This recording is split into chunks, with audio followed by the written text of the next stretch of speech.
Lorsque le docteur Stan et sa femme, Rachel, entendirent que le nom de l'infirmière était Betty, ils se figèrent immédiatement de peur, mais firent semblant de n'avoir jamais entendu ce nom auparavant. Comment Betty peut-elle faire ça après presque 15 ans à la lui offrir? Je pensais que le prophète avait dit qu'elle ne pourrait jamais nous atteindre, dit Rachel, paniquée, lorsqu'ils entrèrent dans le bureau de son mari.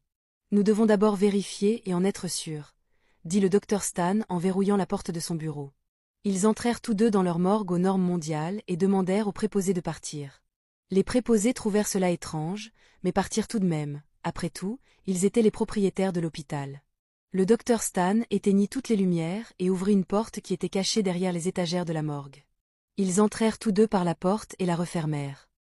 Ils descendirent les escaliers jusqu'au sous-sol, jusqu'à ce qu'ils arrivent à un cercueil qui était enchaîné tout autour. « Oh mon Dieu, la chaîne est brisée !»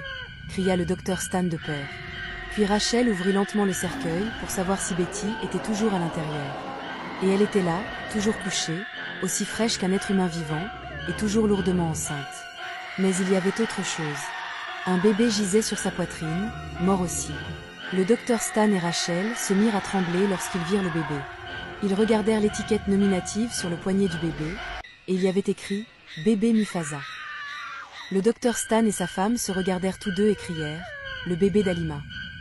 Il y a 16 ans, le docteur Stan et sa femme avaient visité un prophète. Ils avaient ouvert une nouvelle clinique dans leur quartier, mais les gens ne la fréquentaient presque pas.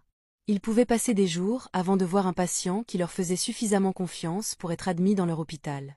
Les gens disaient que le docteur Stan utilisait des médicaments bon marché, et que sa femme, Rachel, était une fausse infirmière. Cela les rendait très tristes et frustrés, jusqu'à ce qu'ils n'en puissent plus et décident de visiter le prophète.